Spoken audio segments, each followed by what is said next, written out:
What is going on, everybody? Welcome to another New York Giants video. And in this video, I'm going to talk about a couple of transactions that have happened with Big Blue early this week. And the first one is bringing back a familiar face. But before I dive into the roster moves for the New York Football Giants, quick reminder, folks, give us a follow on all of our social media. That is Instagram, Twitter at Big Blue Avenue, and our YouTube channel at Big Blue Avenue as well. Appreciate all the support as the Giants are just a day or two away from training camp. I am very, very excited to see how it goes. Now, Giants bring back safety Andrew Adams, who served time with the New York Giants. He was a double-A back when he started as a UDFA in 2016 out of UConn. The Giants brought him in, gave him a chance. This was under the Jerry Reese regime when Ben McAdoo was entering his first year as the Giants head coach. And Adams is now coming back for a second stint with Big Blue. In his first stint, he started as a practice squad player back in 2016, but was quickly promoted to being a starter. Appeared in 14 games that season, starting 13 as a rookie. His numbers went 46 tackles, 5 pass breakups, and 1 interception. In 2017, his numbers dwindled a little bit, started 4 games, playing in 16, and happened to be a surprise cut by the Giants following 2018 training camp. That was where Pat Shurmur became the new head coach of the Giants, and Andrew Adams was a cut casualty.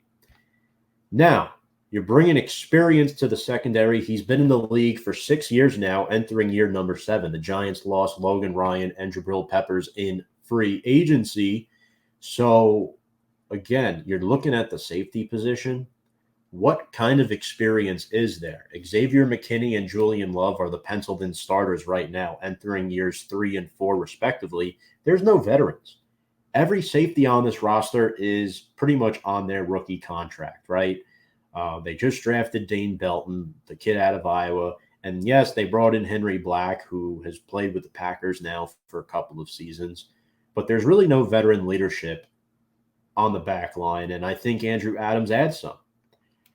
Now, he's played in 87 career games with 35 starts, and I think what's most exciting about him is that he doesn't make many mistakes. He's nothing special. He's not a special talent, but he's a good, solid football player.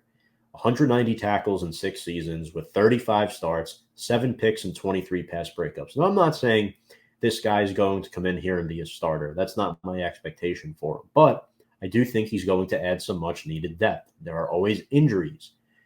Xavier McKinney got banged up his first year in training camp. He missed majority of his rookie campaign. Year 2, he didn't really blossom until the first 4 weeks of the season where the Giants gave him an opportunity to get more reps.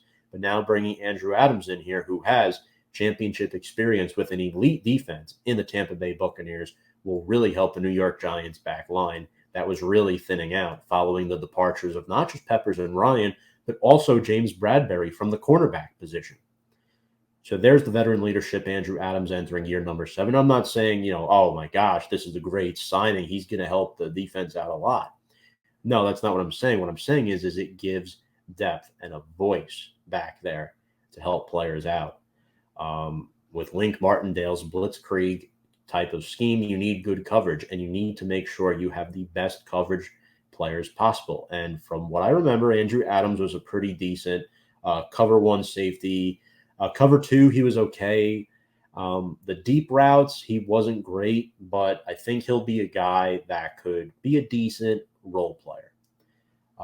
Again, last 4 seasons with the Bucs, his best year was 2018. He had 4 interceptions. This past season, just 24 tackles and 1 pick. But Andrew Adams is back with Big Blue. Make that 2 Jerry Reese players remaining on the New York Giants once again, despite Evan Ingram's departure. And folks, before I get into the next move, a reminder to go check out our lovely sponsor, BetUS. You can sign up with our promo code below at Join125, get a 125% sign-up bonus if you join BetUS, where you can bet on the go, anywhere, anytime. You can sign up with the link below that I'll leave in the description of our video.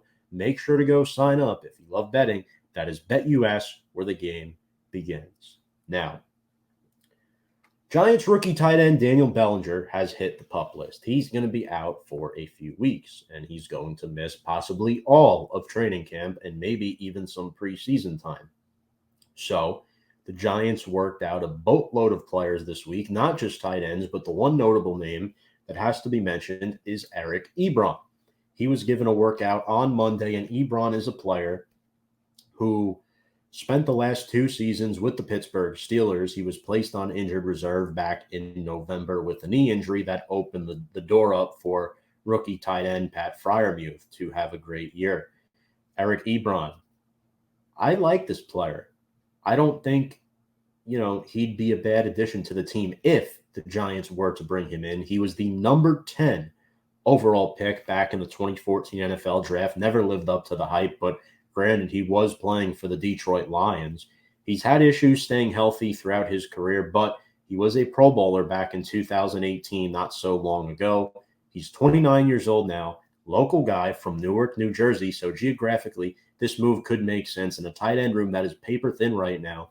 If Bellinger can't go come the start of regular season, I mean, you're looking right now at Ricky Seals-Jones, Jordan Akins, and Chris Myrick. I'm not okay with that. Also, put Austin Allen into that can of worms as well. I mean, those are the 4 healthy tight ends right now on the Giants roster, and one of them is an undrafted rookie free agent. I am not confident with the state of this Giants tight end room, and people are saying, well, you got rid of the 3 they had last year. Well, let's be real.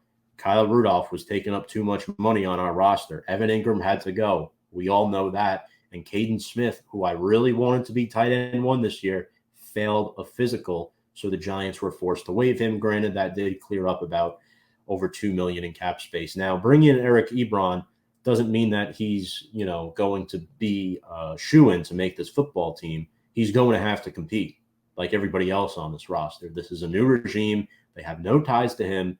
But it'll be very interesting to see if the Giants sign Eric Ebron because they brought in an executive last year who was let go from the Detroit Lions. Joe Shane let him go after the draft prospect. It was Kyle O'Brien. That's what I'm thinking of. He's no longer with the team. So, this has nothing to do with him or anything in the front office. This is clearly Joe Shane and Brian Daboll saying, look, we have to make a move here. We have to make sure we have a backup plan at tight end in case Daniel Bellinger is not available, who I expected to be tight end 1 come week 1. But now it's not looking likely. Folks, if you like what you watch, make sure to go sign up and subscribe to our YouTube channel at Big Blue Avenue. You can see scrolling across our ticker below. Check us out on Instagram and Twitter as well. Do you like the addition of safety Andrew Adams? Do you want the Giants to go out and sign Eric Ebron? Let me know what you think in the comments section. Appreciate you all watching. And without further ado, let's go Big Blue.